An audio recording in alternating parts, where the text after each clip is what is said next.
राधे राधे।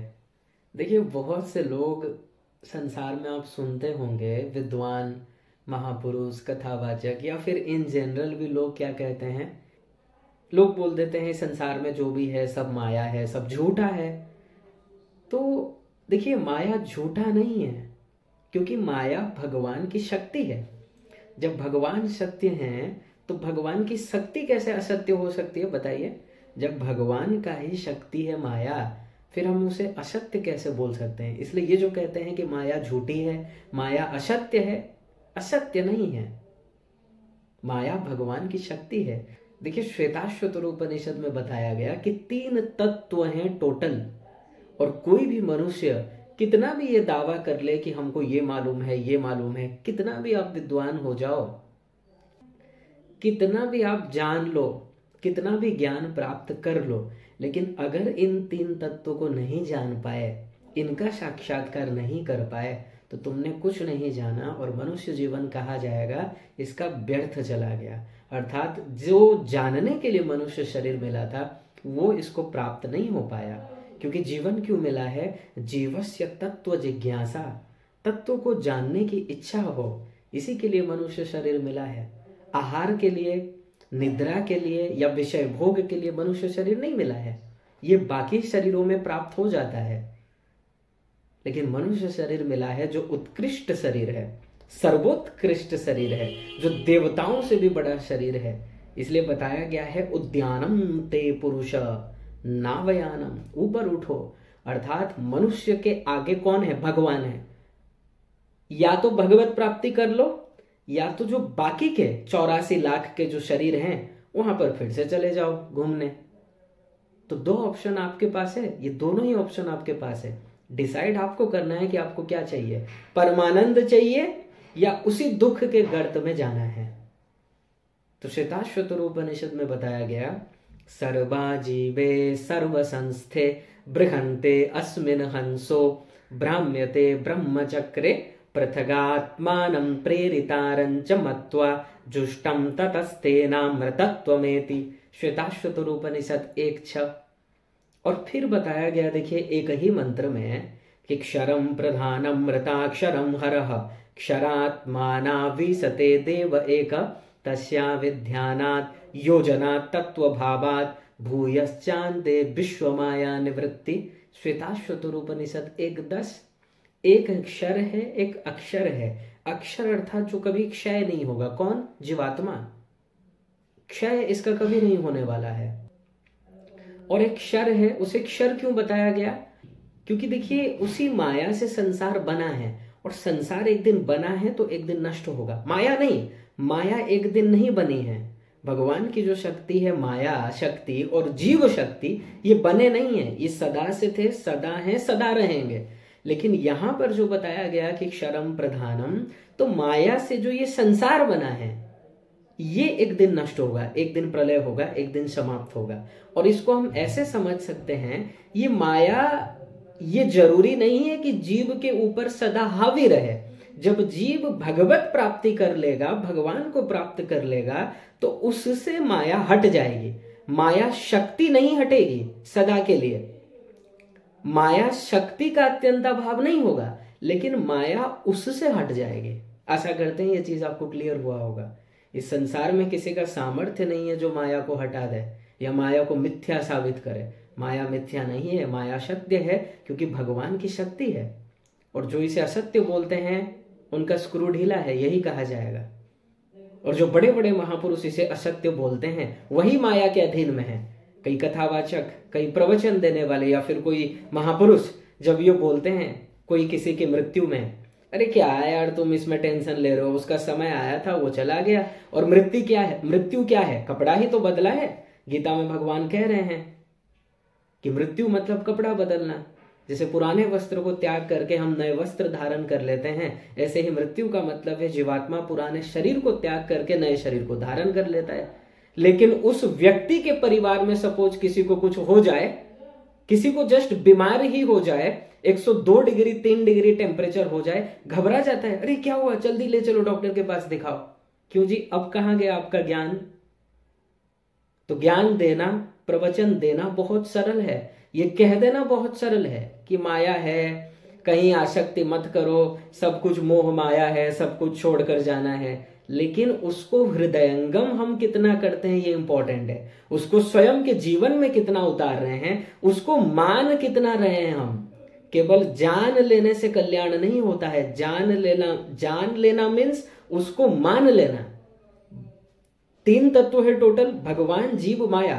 तो हमारे अतिरिक्त और 2 तत्व है, भगवान और माया। वेद के माध्यम से, उपनिषदों के माध्यम से, गीता के माध्यम से, पुराणों के माध्यम से हमने ये समझ लिया कि माया से हमारा संबंध नहीं है। माया मीन्स भगवान की एक शक्ति है जो हमें अपना स्वरूप भुला देती है, और ये उन्हीं जीवों के ऊपर हावी है जो भगवान से विमुख है। ठीक है, तो कोई अगर आपसे पूछे माया मतलब क्या है, भगवान की शक्ति है और सत्य है, असत्य नहीं है, सत्य है। लेकिन ये जरूरी नहीं है कि हम इसके अंडर में सदा रहेंगे। जैसे ही जीव को भगवत प्राप्ति हो जाएगा, माया उससे चली जाएगी। तो ये माया है क्या? माया मतलब आप समझ लीजिए जितने प्रकार के दुख हैं, जो त्रिताप हैं,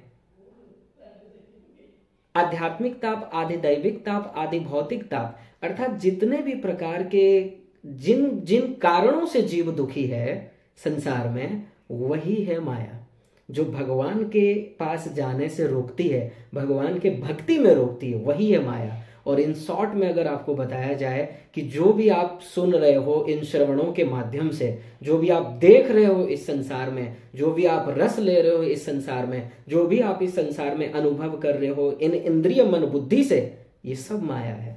और माया मीन्स भगवान की एक शक्ति। आप ये समझ लीजिए वास्तविकता आपसे हट गया है, आप वास्तविक स्वरूप को नहीं पहचान पा रहे हो, और जो क्षणभंगुर है, जिससे आपका संबंध नहीं है, आप उसी को अपना मान ले रहे हो। बस यही है माया। माया मीन्स आप समझ लीजिए भ्रम हो गया है आपको कि आप अपने को शरीर मानते हो, और इन संसार के सुखों को, संसार में जो भी आपको सुख मिल रहा है, भौतिक सुख, इसे अपना सुख मान ले रहे हो। यही माया है। ये मैं हूं, ये मेरे हैं, मैं और मोर तोरते माया। गोस्वामी तुलसीदास जी महाराज भी कहते हैं, ये मैं हूं, ये मेरा है, ये तू है और ये तेरा है। यही तो माया है। तो यही माया है। ठीक है, इसलिए माया असत्य नहीं है। कह देना देखिए बहुत सरल होता है। बड़े बड़े ऋषि मुनि माया में मोहित हो जाते हैं, आसक्त हो जाते हैं। सामान्य मनुष्य की बात ही क्या है। विश्वामित्र आप सुने होंगे नाम, महान ऋषि, महान मुनि, क्या हुआ, मेनका के चक्कर में आ गए। शौभरी मुनि, भागवत में कथा है 9वें स्कंद में शौभरी मुनि की, जमुना के अंदर बैठकर तपस्या करते थे, लेकिन एक दिन संयोगवश मछली को क्रीड़ा करते हुए देख लिया। उनके मन में भी रति क्रीड़ा उत्पन्न हो गया। उनके मन में ये इच्छा हुआ कि चलो हम शादी करेंगे, शादी करके गृहस्थ धर्म में जाना चाहेंगे। कथा आप सभी जानते हैं, विस्तार से वर्णन है वहां पर। देवर्षि नारद जो भगवान के ही अवतार हैं, जो भगवान के मन है, ब्रह्मा जी के पुत्र हैं, विश्व मोहिनी में आसक्त हो गए। लेकिन एक बात आप लोगों को कहना चाहेंगे, देखिए यहां पर ये मत सोचिएगा नारद जी तो मायातीत हैं, साक्षात भगवान के अवतार हैं, वो कैसे आसक्त हो गए। भगवान की इच्छा से ही हुए थे। एक बात हमेशा याद रखिए, जो जीव भगवत प्राप्ति कर लेता है उसका वर्क जो भी करते हैं भगवान ही करते हैं, और उसके पीछे एक ही उद्देश्य रहता है, जीव को शिक्षा देने के लिए। ठीक है, इसलिए ये मत सोचिएगा कि नारद जी आसक्त हो गए थे, वास्तव में नहीं। नारद जी तो साक्षात भगवान के अवतार हैं, वो कैसे आसक्त हो जाएंगे। लेकिन ये लीला था, इसलिए कभी यहां ये मत सोचिएगा। कोई कुतर्की जीव कह सकता है भगवान के अवतार होकर वो आसक्त हो गए। आसक्त नहीं हुए थे, ये लीला है। और लीला भगवान जो भी करते हैं मनुष्यों को शिक्षा देने के लिए करते हैं। नारद जी के द्वारा ये जो भी लीला हुआ, ये भगवान की इच्छा से ही हुआ है। भगवान को अवतार लेना था तो एक निमित्त कारण बना दिया। स्पष्ट वर्णन है इसका। ठीक है, तो कहने का तात्पर्य है माया ने किसी को नहीं छोड़ा है। जिनकी कृपा, जिनके ऊपर केवल भगवान की कृपा है, वही इस माया से बच सकते हैं। माया से बच लेना मीन्स भ्रम से दूर रहना, अर्थात वास्तविकता को पहचान लेना, और जो मेरे नहीं है, जिनसे मेरा संबंध नहीं है, वहां आसक्ति न रहे, वहां किसी प्रकार का राग द्वेष न हो, अर्थात संसार में कोई भी ऐसा वस्तु या कोई भी व्यक्ति मेरे मन में दुख उत्पन्न न कर सके, तब आप समझिए आपके ऊपर भगवान की कृपा है। क्योंकि ये माया भगवान की है, किसी जीव की नहीं है। भगवान गीता में कह रहे हैं कि दैवी है सा गुणमयी मम माया दुरत्यया, कि अर्जुन ये मेरी माया है, और दुरत्यया बहुत ही कठिन है। भले ही कोई कितना बक बक करता रहे, संसार मिथ्या है, संसार स्वप्न है, कोई कितना भी बोलता रहे, लेकिन सभी इस माया के अंडर में ही है। बस जिनके ऊपर भगवान की कृपा है, इस माया से बच कौन सकता है? मामेव ये प्रपद्यन्ते माया में ताम तरंती, गीता 7:14। जो मेरी शरण में आ जाएगा उसी से आप समझ लीजिए माया चली जाएगी, वही माया से मुक्त हो पाएगा। नहीं तो बड़े बड़े ऋषि मुनि इस माया के चक्कर में आ जाते हैं। श्रीमद् भागवत महापुराण के 5वें स्कंद के 8वें अध्याय के 4थे श्लोक में कहा गया, वदन्ति विश्वं कवयस्मनस्वरं पश्यन्ति चाध्यात्मविदो विपश्चितः, लेकिन तथापि मुह्यन्ति तवाज मायया सुविस्मितं कृत्यमजं नतोस्मितं। ठीक है, तथापि मुह्यन्ति तवाच मायया सुविस्मितं कृत्यमजं नतोस्मितं। बड़े बड़े अमलात्मा विमलात्मा इस माया के चक्कर में आ जाते हैं। माया के चक्कर में आना मीन्स अपने स्वरूप को भूल जाना, अपने जो संबंधी है उनको भूल जाना, और गलत जगह को, गलत एरिया में ये मान लेना कि ये मेरे हैं, यहीं पर मेरा सुख है। यही माया है। माया मीन्स आप समझ लीजिए जो आपको भगवान के पास, भगवान की भक्ति से रोके, जो आपको अपने वास्तविक प्रियतम श्री कृष्ण के पास जाने से रोके। जितनी भी दुविधाएं भगवान की भक्ति में रोकते हैं, भगवान की भक्ति में बाधा पहुंचाते हैं, वही माया है। और शॉर्ट में अगर समझाया जाए, भगवान की एक शक्ति है माया, जैसे जीव शक्ति है ऐसे ही माया शक्ति है। वो क्या करती है? वो जड़ है, वो अपने आप से कुछ नहीं कर सकती, भगवान की पावर पाकर ही वो वर्क करती है। जैसे सपोज आपके पास कोई लाठी है, तो लाठी से सपोज आपने किसी के ऊपर प्रहार किया, तो इसमें लाठी का कोई रोल नहीं है। इंपॉर्टेंट है कि जो व्यक्ति प्रहार कर रहा है उसमें कितना पावर है। अगर आप में बहुत पावर होगा तो प्रहार करोगे तो भयानक दर्द हो जाएगा, और अगर आप में पावर नहीं है तो प्रहार करोगे कुछ नहीं लगेगा, अगर आप में खुद में ही बल नहीं है।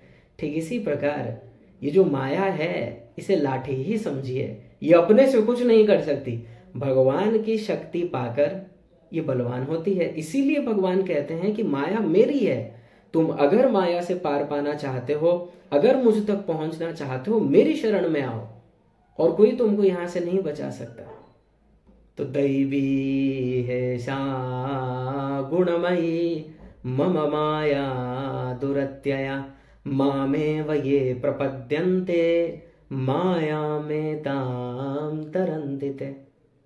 तो बड़े बड़े ऋषि मुनि भले ही ये कह दें कि संसार असत्य है, माया असत्य है, लेकिन वो स्वयं माया में आसक्त हैं, माया से मोहित हैं, और अपने वास्तविक स्वरूप को सही सही नहीं पहचान पाए हैं। क्योंकि जिस दिन हम अपने स्वरूप को पहचान लेंगे दृढ़ता पूर्वक, उसी दिन भगवत प्राप्ति हो जाएगी। अभी भगवत प्राप्ति इसलिए नहीं हुई है, जीवों को अपने को पहचानते ही नहीं है, अपने को शरीर मान लेते हैं। यही तो माया है। माया ने पहला काम यही किया कि हमारे स्वरूप को भुला दिया, भ्रम उत्पन्न कर दिया। हम जीवात्मा हैं, भगवान के अंश हैं, लेकिन अपने को शरीर मानते हैं, हाड़ मांस का ये शरीर। इसलिए तो मिरर में बार बार अपने मुख को देखते रहते हैं, संसार को दिखाते हैं, देखो भाई हम कितने सुंदर हैं, क्योंकि अपने को वो शरीर मानते हैं। और शरीर में किसी का प्रारब्ध बस मान लीजिए चमड़ा गोरा भगवान दे दिए हैं, ग्लो कर रहा है, वो अपने को मान ले रहा है सुंदर। अपने को वो शरीर मानने के कारण। लेकिन फैक्ट ये नहीं है, फैक्ट तो वो जीवात्मा ही है। वो जो है उसके अंदर जो जीवात्मा है, जो भगवान की शक्ति है, वही एक श्वान के अंदर है, वही एक बिल्ली के अंदर है, वही एक शेर के अंदर है, भगवान के ही अंश है। तो माया ने पहला ये किया, अपने को स्वरूप भुला दिया, और नेक्स्ट ये किया संसार में अटैचमेंट करवा दिया, गया चौपट हो गया वहीं से। क्योंकि जब तुम अपने स्वरूप को ही भूल गए और संसार को ही अपना मान लिए, तो तुम अभी जो भी करोगे गलत पर्सनैलिटी के लिए करोगे, जो तुम हो ही नहीं। इसलिए इस भ्रम से ऊपर उठना पड़ेगा अगर भगवत प्राप्ति करना है, अगर माया से पार पाना चाहते हो। और ये केवल तत्व ज्ञान में ही संभव है, भगवत कथा में ही संभव है। पहले अपने स्वरूप को समझिए, भगवान में अपने आप मन लग जाएगा जब आप अपने स्वरूप को समझ जाओगे।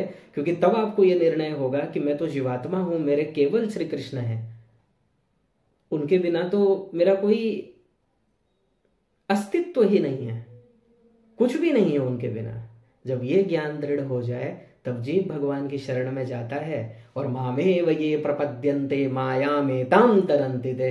भगवान कृपा करके माया को इशारा करते हैं, अब ये मेरा हो गया है, जिस उद्देश्य से इसको मनुष्य शरीर मैंने दिया था वो इसने उसको प्राप्त कर लिया है, अब तुम हट जाओ यहां से।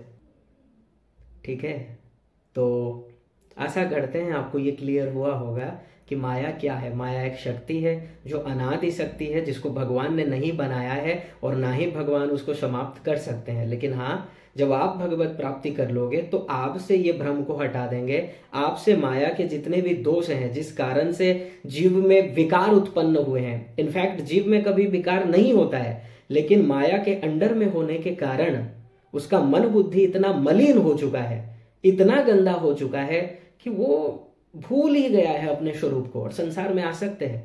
तो ये अज्ञान को भगवान सदा के लिए हटा देंगे।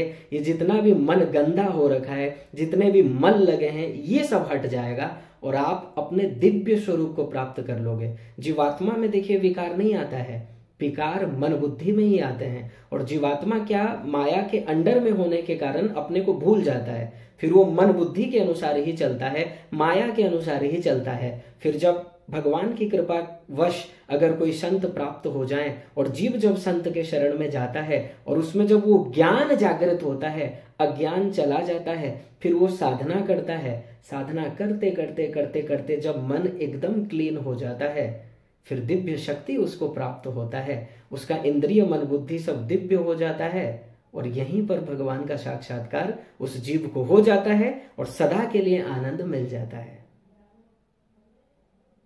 इसीलिए माया सत्य है, भगवान की शक्ति है, लेकिन माया से हमारा कोई संबंध नहीं है, हमारा संबंध भगवान से ही है। और माया मतलब क्या है? जो हमको भगवान के एरिया में जाने से रोके, जो जिस कारण से ये काम क्रोध लोभ मोह ईर्ष्या मद मात्सर्य अहंकार, ये सब जो दोष हैं हम में, ये जितने भी मल हैं, जितने भी विकार हैं, यही माया के हैं, जो हमारा स्वरूप नहीं है।